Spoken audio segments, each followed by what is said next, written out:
This channel does not promote any violent, harmful, or illegal activities. All content provided by this channel is meant for an educational purpose only. Cancer Healer Center, a new beginning. টিভি9 বাংলায় আপনাদের আরো একবার স্বাগত জানাই। আপনাদের সঙ্গে রয়েছি আমি চয়নিকা। শুরু করছি দমদার 10। আর এই দমদার 10 এর শুরুতেই আজ আমাদের নজর থাকবে রাজ্য বাজেটে।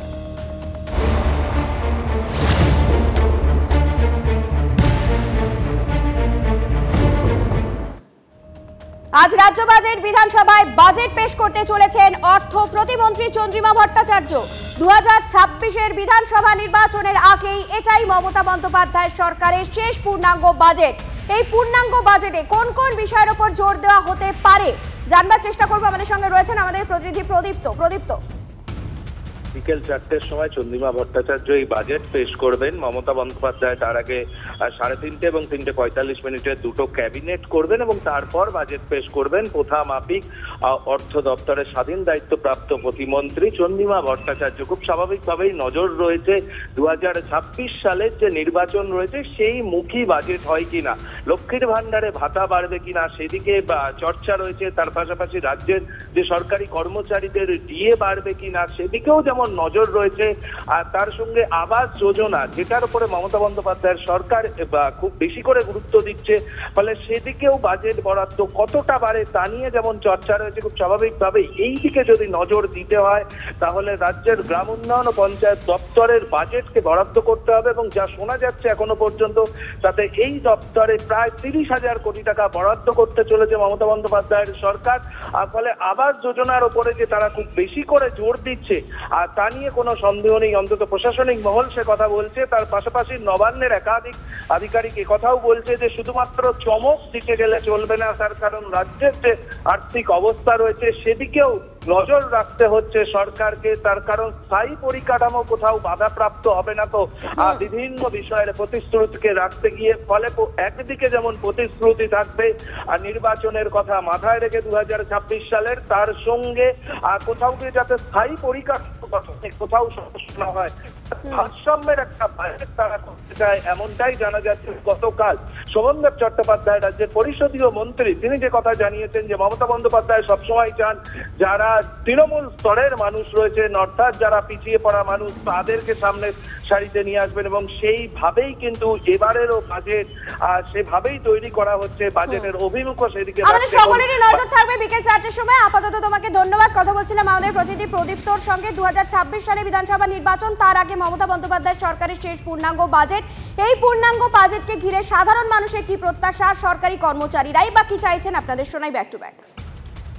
লক্ষ্মী ভান্ডার আপনি 1000 টাকা পাই, তো যদি 2000 টাকা হয় তাহলে একটু সুবিধা হয়।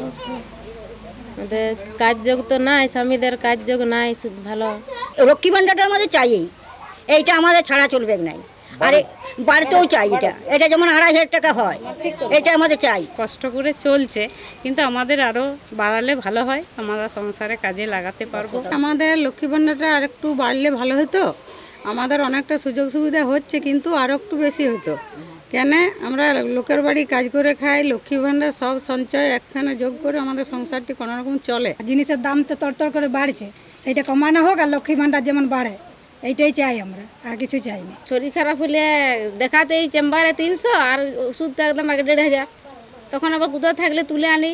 লক্ষ্মী ভান্ডারটা বাড়লে ভালোই হয়, সবার পক্ষেই সুবিধা হয়। লক্ষ্মীর ভান্ডার মমতা ব্যানার্জি যদি আমাদের আর কিছু বাড়াতো তাহলে খুব সুবিধা হতো। মহিলাদের স্বাস্থ্যের উপর একটু যদি লক্ষ্য রাখতো তাহলে একটু লক্ষ্মীর ভান্ডারটা বাড়ালে ভালো হতো। 2000-1500 হলে আমাদের পক্ষে সুবিধা হতো আর কি। লক্ষ্মী ভান্ডারে যদি আর কিছু বাড়িয়ে দিত তাহলে সুবিধা হতো। জিনিসপত্রের যা দাম, এতে তো কিছুই হচ্ছে না। অস্থায়ী কর্মচারীদের, বিশেষ করে প্যারা টিচার, শিক্ষাবন্ধু, আশাকর্মী, অঙ্গনওয়াড়ি কর্মচারী, এরা ভয়ানক দুরবস্থার মধ্যে আছেন এবং অবশ্যই আমাদের মহার্ঘ ভাতা ডিএ, যার বকেয়ার পরিমাণ এখন বর্তমানে 39%। এই সমস্ত কিছুর সুরাহা মিলবে বলে আমরা আশা করছি। তবে তার সাথে শুধু আশা করে আমরা ছাড়ছি না, আমরা লাগাতার আন্দোলন চালিয়ে যাচ্ছি।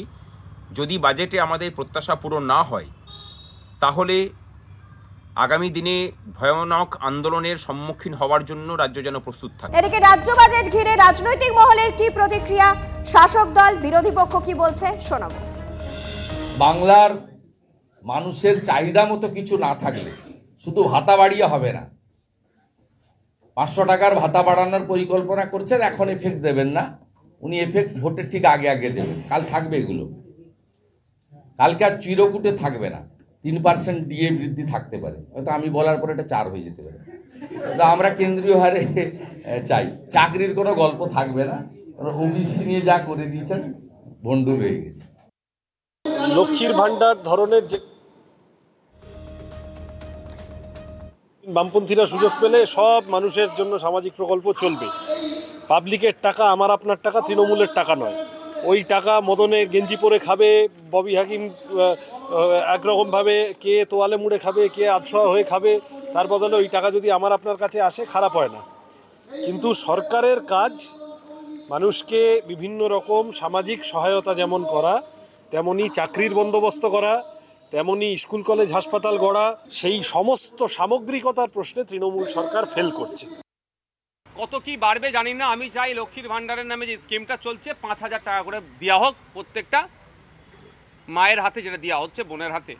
আর বৈষম্য ওখানে না হয়, কাউকে 4500, কাউকে 5000, এটা নয়। যেভাবে একটা সমাজের মানুষকে 1000 দিচ্ছে, অন্য সমাজের মানুষকে 1200 দিচ্ছে, এই বৈষম্য তো নয়।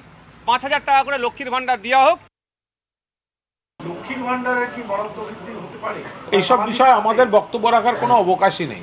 এটা বিধানসভার ব্যাপার, মুখ্যমন্ত্রীর ব্যাপার, এ নিয়ে কোনো মন্তব্যই করব না। মমতা বন্দ্যোপাধ্যায়ের হয়তো আরও কিছু ইচ্ছা থাকতো, কিন্তু কেন্দ্রীয় সরকার যেই বিপুল বঞ্চনা, 1,70,000 কোটি টাকার বেশি বাংলার বকেয়া, অর্থাৎ মমতা বন্দ্যোপাধ্যায়কে কিন্তু কেন্দ্রের যে টাকাটা দেওয়ার কথা যেসব খাতে, রাজ্যের ফান্ড থেকে সেটাও দিতে হচ্ছে। ফলে এইখানেও একটা চাপ তৈরি হচ্ছে। ফলে সেই জায়গায় দাঁড়িয়ে যতটা বেশি সম্ভব মানুষের উপকারের, ততটাই রাজ্য বাজেট বাংলার মানুষের জন্য করবে।